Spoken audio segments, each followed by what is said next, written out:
لقد كان لكم في رسول الله أسوة حسنة لمن كان يرجو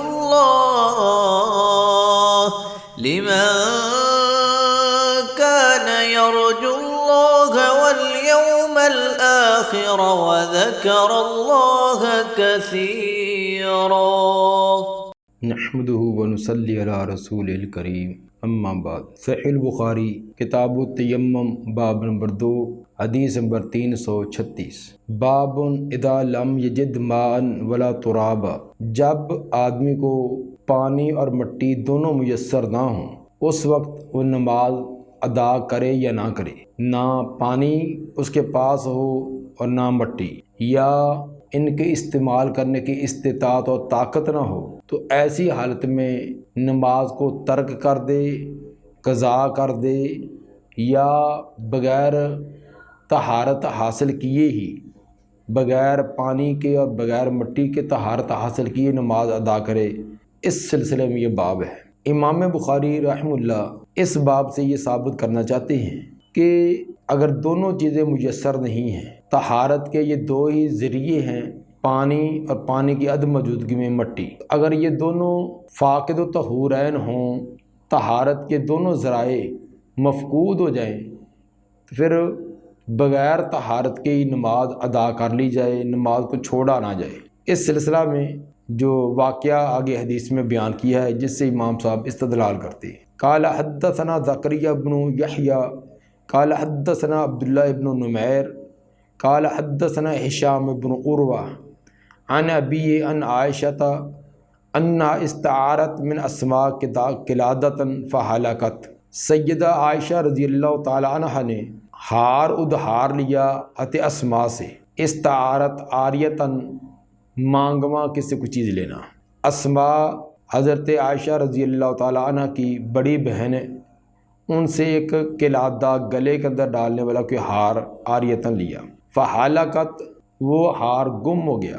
فبعث رسول اللہ صلی اللہ علیہ وسلم رجلا فوجدہ، بھیجا رسول اللہ صلی اللہ علیہ وسلم نے ایک آدمی کو، تو اس نے اس کو پا لیا، یعنی ہار اس کو مل گیا. فادرکتہم الصلاۃ ولیس معہم ماء فصلوا، پا لیا ان لوگوں کو نماز نے. جس آدمی کو بھیجا تھا ایک ان کا امیر تھا، باقی 7 اور بھی تھے، تو جب وہ ہار تلاش کرنے کے لیے گئے تو ان کو نماز کا وقت آ گیا. ولیس معہم، ان کے پاس پانی نہ تھا. فصلوا، تو انہوں نے نماز ادا کر لی. پانی موجود نہیں تھا، تیمم کا بھی حکم نازل نہ ہوا تھا. اس وقت طہارت کا صرف ایک ذریعہ تھا، وہ تھا پانی، اور پانی مفقود تھا. تو اس کے پانی نہ ہونے پر انہوں نے اسی طرح بغیر طہارت کے نماز ادا کی. فشکوا ذلک الی رسول اللہ صلی اللہ علیہ وسلم، پھر انہوں نے شکایت کی، اس بات کی آپ صلی اللہ علیہ وسلم کی طرف. آپ کے پاس آنے کے بعد اپنا تمام واقعہ بیان کیا کہ ایسے نماز کا وقت ہو چکا تھا، پانی نہ تھا، ہم نے بغیر طہارت کے نماز ادا کر لی. فانزل اللہ آیت التیمم، تو اللہ تعالیٰ نے تیمم والی آیت نازل کی. اس سے امام بخاری رحمہ اللہ نے استدلال یہ کیا کہ اس وقت طہارت کا ایک ذریعہ تھا، وہ پانی نہیں تھا، تو بغیر طہارت کے انہوں نے نماز ادا کر لی. تو نبی صلی اللہ علیہ وسلم نے ان کو نماز کے اعادے کا حکم نہیں دیا، دہرانے کا حکم نہیں دیا. تو ثابت ہوا کہ طہارت کا اگر ذریعہ اعلیٰ ذریعہ نہیں ہے تو نماز کو ضائع کرنا، نماز کو چھوڑ دینا، یہ درست نہیں. نماز اسی حالت میں ادا کر لی جائے. اسی طرح پانی بھی نہ ہو اور تیمم کرنے کے لیے مٹی بھی دستیاب نہ ہو، اس کی کئی ایک صورتیں ہو سکتی ہیں.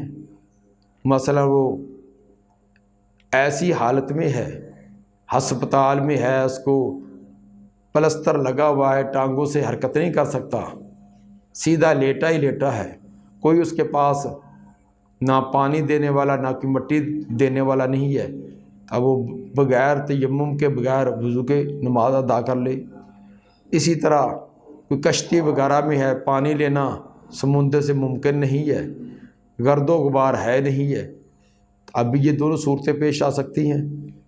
یا اسی طرح کسی جیل وغیرہ میں بند ہے، تو در و دیوار انتہائی نجس ہیں، پلید ہیں، نہ پانی ہے نہ کہ پاک مٹی ہے، تو ایسی صورتیں پیش آ سکتی ہیں۔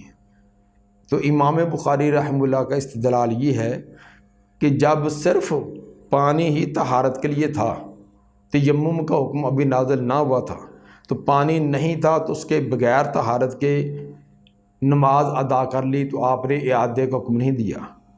تو جب دونوں پانی اور مٹی دونوں ہی دستیاب نہ ہوں، دونوں ہی طہارت کے ذریعے نہ ہوں، تو نماز کو ترک نہیں کیا جائے گا، نماز اسی حالت میں ادا کر لی جائے۔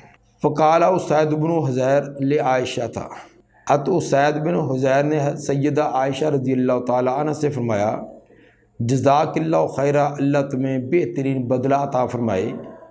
فواللہ ما نزل بکا امر تکرہینہ، کہ واللہ نہیں اترا آپ پر کوئی معاملہ جس کو تم ناپسند کرو، تم پر کوئی ایسی مشکل، کوئی تنگی آئی ہو جس کو ناپسند کرو، الا جعل اللہ ذلک لک وللمسلمین فی خیرہ، مگر اللہ نے اس میں آپ کے لیے بھی اور مسلمانوں کے لیے بھی خیر اور بھلائی کر دی، کہ تمہارا گھرانہ اتنا پاکیزہ ہے، اگر کوئی تنگی ترشی اور مشکل حالت بھی آئی ہے تو اللہ نے اس کی آسانی کے لیے، آپ کی آسانی اور امت کی آسانی کے لیے بھی کوئی نرم احکام نازل کر دیے ہیں۔ جس طرح کہ ہار گم ہونے کی وجہ سے پانی نہ تھا تو یہ ایک سہولت تیمم کے نازل کر دی گئی اور قیامت تک امت کے لیے ایک آسانی پیدا ہو گئی۔ باب نمبر 3، باب التیمم فی الحضر اذا لم یجد الماء وخاف فوت الصلاۃ۔ باب ہے حضر میں، مقیم حالت میں جب پانی نہ ہو اور نماز کے فوت ہونے کا خطرہ ہو، اس وقت تیمم کرنا۔ مقیم حالت میں، اقامت کی حالت میں تیمم کرنا، لیکن 2 شرطیں پائی جائیں، پانی بھی نہ ہو اور نماز کے ضائع ہونے کا، وقت کے نکل جانے کا خطرہ بھی ہو۔ قرآن میں تیمم کے لیے سفر کی قید بیان کی گئی ہے کہ جب تم سفر میں ہو اور ہمارے پاس پانی نہ ہو تو پاک مٹی کا قصد کرو۔ تو اب سوال یہ تھا کہ قرآن میں تو تیمم کے لیے سفر کی قید لگائی گئی ہے، کیا حضر کی حالت میں، اقامت کی حالت میں اگر پانی نہیں تو کیا تیمم کیا جا سکتا؟ یہ نہیں۔ اس کے لیے امام بخاری رحمہ اللہ نے یہ باب قائم کیا ہے۔ امام صاحب یہ فرمانا چاہتے ہیں کہ جس ضرورت کے پیش نظر سفر میں تیمم کی اجازت دی گئی ہے، اگر اسی قسم کی ضرورت حضر میں ہو تو تب بھی تیمم کیا جا سکتا ہے۔ سفر کے اندر ضرورت کیا تھی کہ سفر کے اندر اگر پانی نہیں، عام طور پر سفر کے اندر پانی کی کمی ہوتی ہے، تو سفر کے اندر اگر پانی موجود ہے پھر تو وضو کرنا ہی کرنا ہے، لیکن اگر سفر میں پانی نہیں ہے تو پھر وہ تیمم کرے۔ اور یہی علت اگر مقیم حالت کو پائی جائے، اقامت میں ہے، رہائش میں ہے، لیکن پانی نہیں ہے، جیسے آج کل ہمارے ہاں اب سپلائی کے پانی کا انتظام ہوتا ہے یا بجلی کے ساتھ ہی تمام پانی کا سلسلہ ہے، تو آج کل بجلی کی لوڈ شیڈنگ تو عام ہی معروف ہے، بجلی ہے نہیں ہے، پانی کے آنے کا کوئی امکان نہیں ہے، دائیں بائیں قرب و جوار میں کوئی ملتا نہیں ہے، تو اقامت کی حالت میں بھی اگر پانی نہ ملے تو تیمم کیا جا سکتا ہے۔ البتہ اس کے لیے 2 شرطیں بھی ساتھ بیان کر دی ہیں۔ اذا لم یجد الماء، اقامت کی حالت میں، مقیم حالت میں تیمم اس وقت جائز ہوگا جب پانی نہ پائے، اور دوسری شرط وخاف فوت الصلاۃ، اور نماز کے فوت ہونے کا بھی خطرہ ہو۔ گویا کہ اقامت کی حالت میں اگر پانی نہیں تو اس کو تلاش کرے، اگر اس کو امید ہے کہ پانی مل جائے گا تو پھر تیمم کر کے ابھی نماز ادا نہ کرے۔ مثلا بجلی کے آنے کی امید ہے کہ 5-7 منٹ کے اندر، 10 منٹ میں بجلی آ جائے گی، موٹر چلے گی، پانی آ جائے گا، تو انتظار کرے۔ ہاں جب وقت کے نکلنے کا خطرہ ہو کہ وقت اب تھوڑا ہی نماز کا باقی ہے لیکن ابھی تک پانی کے دستیاب ہونے کی کوئی امید نہیں ہے، پھر وہ تیمم کرے۔ وبہ قال عطاء، یہی بات کہی ہے امام عطاء نے۔ تو عطاء بن ابی رباح انہوں نے بھی یہی بات کہی ہے کہ اقامت کی حالت میں پانی نہ ملے اور نماز کے ضائع ہونے کا خطرہ ہو تو وہ تیمم کر کے نماز ادا کر سکتا ہے۔ عطا کا یہ قول متصل سند کے ساتھ مصنف عبدالرزاق حدیث نمبر 930 کے تحت ہے۔ وقال الحسن فی المریض عنده الماء، حسن بصری فرماتے ہیں کہ ایک مریض ہے، اس کے پاس پانی ہو، ولا یجد من یناولہ، اور وہ کوئی ایسا انسان نہ پائے جو پانی اس کو پکڑا سکے، یہ تیمم ہو تو وہ بھی تیمم کر لے۔ مریض آدمی ہے، پانی قریب تھوڑے فاصلے پر پڑا ہوا ہے، کولر میں ہے، کسی بوتل میں پڑا ہوا ہے، لیکن کوئی اس کو پانی پکڑانے والا نہیں، خود اٹھ کر پکڑ نہیں سکتا، اس کی ایسی مرض کی کیفیت ہے، اس کے پاؤں پر پلستر ہے یا کہ اور سیدھا لیٹنا اس کے لیے لازم ہے، ریڑھ کی ہڈی کا کوئی مسئلہ ہے، کوئی اس طرح کا، تو پانی اس کو پکڑانے والا نہیں، اگرچہ پانی موجود ہے، دوسرے الفاظ میں یہ کہیں کہ پانی کو استعمال کرنے کی استطاعت نہیں، تو ایسی شب میں بھی آدمی تیمم کر سکتا ہے۔ حسن بصری کا یہ قول متصل سند کے ساتھ اسماعیل قاضی نے اپنی کتاب الاحکام کے اندر، اور اسی مفہوم کا ان کا یہ فرمان مصنف ابن ابی شیبہ جلد 1 صفحہ 160 پر ہے۔ وقال ابن عمر واقبل ابن عمر من ارضہ بالجرف، آئے عبداللہ بن عمر اپنی زمین سے جو کہ جرف جگہ پر تھی، مدینہ سے 3 کلومیٹر کے فاصلے پر جرف جگہ، وہاں سے آئے۔ فحاضرت العصر، عصر کی نماز کا وقت آ گیا۔ بمربد النعام، مربد النعام میں ان کے اونٹوں کا جو باڑہ تھا وہاں پہنچے تو عصر کا وقت ہو چکا تھا۔ فصلی ثم داخل المدینہ، انہوں نے نماز پڑھی، پھر مدینہ میں داخل ہوئے۔ والشمس مرتفعۃ، سورج ابھی اونچا کھڑا تھا۔ فلم یعد، تو انہوں نے نماز کا اعادہ نہ کیا، نماز کو دوبارہ نہ دہرایا۔ یہ اثر اگرچہ ترجمۃ الباب کے بظاہر خلاف معلوم ہوتا ہے، کیونکہ ترجمۃ الباب میں یہ تھا کہ مقیم آدمی اس وقت وہ تیمم کر سکتا ہے جب پانی بھی نہ ہو اور نماز کے ضائع ہونے کا خطرہ بھی ہو۔ تو یہاں پہلی شرط تو واقعی موجود تھی کہ پانی ان کے پاس نہ تھا، لیکن نماز کے ضائع ہونے کا خطرہ نہیں تھا، کیونکہ مدینہ میں پہنچے ہیں تو سورج ابھی کھڑا ہے، تو صاف ظاہر ہے کہ وہ مدینہ کے اندر آ کر بھی نماز پڑھ سکتے تھے، وہاں تو پانی دستیاب تھا۔ اس کے باوجود انہوں نے مربد النعم میں اپنے اونٹوں کے باڑے میں نماز پڑھی، جو کہ مدینہ سے 1 میل کے فاصلے پر تھا۔ اس میں امام بخاری رحمہ اللہ جو وضاحت کرنا چاہتے ہیں وہ یہ ہے کہ شرطیں دونوں ہی پائی گئی تھیں۔ اصل وجہ یہ تھی، جب مربد النعم میں عبداللہ بن عمر پہنچے تو ان کو یہی نظرتا تھا کہ مجھے یہاں کچھ دیر ٹھہرنا پڑے گا کسی ضروری کاموں کے لیے، تو جس کی وجہ سے نماز کا وقت نکل جائے گا، سورج غروب ہو جائے گا۔ اس خیال کے تحت انہوں نے عصر کی نماز ادا کر لی، لیکن اتفاق یہ ہوا کہ نماز ادا کرنے کے بعد وہ کام جلدی ہو گیا۔ جو ان کے ذہن میں ایک خیال تھا کہ یہاں دیر لگے گی، وہ دیر نہ لگی، تو جلدی فارغ ہونے کے بعد وہ سوار ہو کر آئے تو ابھی سورج کھڑا تھا جب وہ مدینہ کے اندر داخل ہو گئے۔ حدیث نمبر 337، قال حدثنا یحیی بن بکیر قال حدثنا لیث عن جعفر بن ربیعہ عن الاعرج قال سمعت عمیر مولى ابن عباس، عارج کہتے ہیں میں نے تو عمیر سے سنا کہ جو کہ ابن عباس کے مولا تھے۔ قال اکبرت انا و عبداللہ ابن یسار مولا میمونۃ زوج النبی صلی اللہ علیہ وسلم، مولا ابن عباس فرماتے ہیں آیا میں اور عبداللہ بن یسار۔ عبداللہ بن یسار کون ہیں؟ جو مولا ہیں حضرت میمونہ کے، اور حضرت میمونہ وہ نبی صلی اللہ علیہ وسلم کی بیوی ہیں۔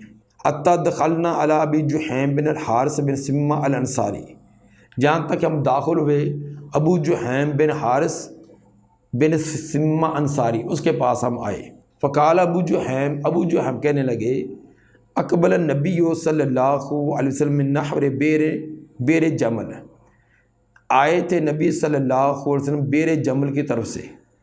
بیر جمل ایک کنواں تھا جو اس نام سے معروف تھا، ایک دن آپ اس کی طرف سے آئے۔